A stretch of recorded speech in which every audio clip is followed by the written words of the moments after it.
उत्तराखंड के सांसदों की दरियादिली ऐसी जिसे सुनकर आपके होश उड़ जाएंगे। सांसद जी अपने प्रदेश को छोड़ दूसरे राज्यों का विकास करने में जुटे हैं।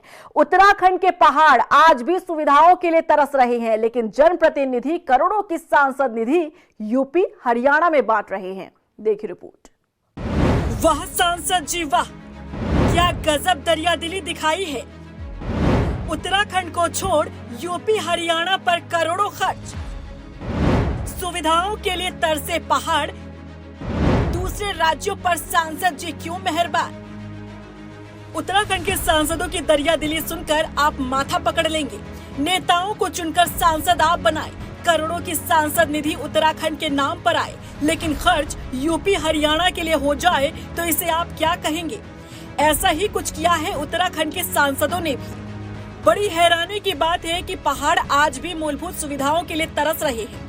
सुविधाओं के अभाव में पहाड़ खाली हो रहे हैं, लेकिन यहाँ के सांसद दूसरे राज्यों में करोड़ों खर्च करने में जुटे हैं।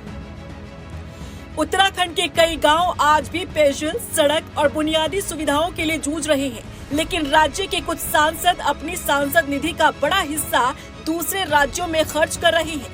आरटीआई से इसका बड़ा खुलासा हुआ है। आरटीआई से मिली जानकारी के मुताबिक उत्तराखंड के सांसदों ने उत्तर प्रदेश, हरियाणा और दिल्ली जैसे राज्यों में सड़क, स्कूल, सामुदायिक भवन, जल निकासी और बाकी विकास कार्यों के लिए करोड़ों रुपए की सांसद निधि खर्च कर डाली। दूसरे राज्यों पर दरियादिली दिखाने में टिहरी गढ़वाल सांसद माला राज्य लक्ष्मी शाह सबसे आगे हैं।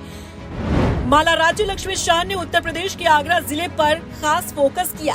इस जिले के लिए उन्होंने 2024 से 2025 में कुल 1 करोड़ रुपए की धनराशि आवंटित की। इसमें फुटपाथ, पैदल मार्ग, पेयजल से जुड़े कार्य शामिल थे। राज्यसभा सांसद नरेश बंसल ने हरियाणा में स्कूल, कॉलेज, सामुदायिक भवनों के लिए 25 लाख आवंटित किए। वहीं अल्मोड़ा से लोकसभा सांसद अजय टमटा ने अपने संसदीय क्षेत्र अल्मोड़ा को छोड़कर नैनीताल जिले पर दरियादिली दिखाई है। उन्होंने यहां स्कूल और कॉलेजों में कमरे और हॉल बनवाने के लिए 27 जून 2025 को 5 लाख रुपए की धनराशि स्वीकृत की। उत्तराखंड हमारे प्रदेश के कई सांसद गणों ने अपनी सांसद निधि को प्रदेश के इतर बाहर के राज्यों में खर्च किया है। ये बहुत ही विस्मय की स्थिति है कि प्रदेश के सांसदों की निष्ठा इस प्रदेश में सीमित न होकर अन्य प्रदेशों में भी उनकी निष्ठा जुड़ी हुई है और वो निष्ठा अन्य प्रदेशों के लिए भी प्रदर्शित कर रहे हैं। प्रश्न ये उठता है कि जिस संसदीय क्षेत्र से, जिस प्रदेश से हमारे माननीय सांसद बने हैं, उस प्रदेश की जनता की बहुत उम्मीदें होती हैं, आवश्यकताएं होती हैं। हमारा प्रदेश ऐसे ही मूलभूत आवश्यकताओं के लिए हमारे प्रदेश के लोग जूझ रहे हैं।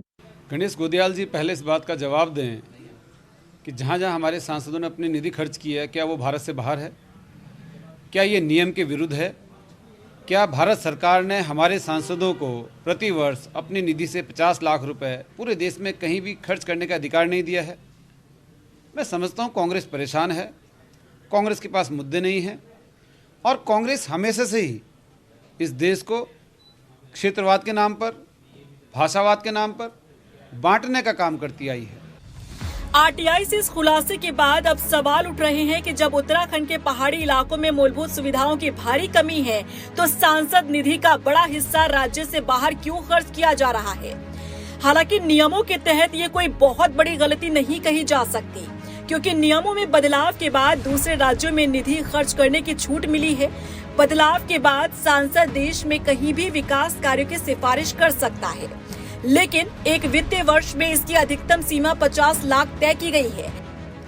लेकिन फिर भी सवाल इसलिए उठ रहे हैं क्योंकि उत्तराखंड के सांसदों ने यहाँ की जनता की समस्या को अनदेखा कर दूसरे राज्यों में करोड़ों खर्च कर दिए। और सवाल ये भी कि क्या यूपी के सांसदों का पैसा कम पड़ रहा है, जो पहाड़ के विकास का पैसा भी यूपी में लगाया जा रहा है। रफ्तार मीडिया के लिए देहरादून से अशोक और सुशांत के साथ ब्यूरो रिपोर्ट।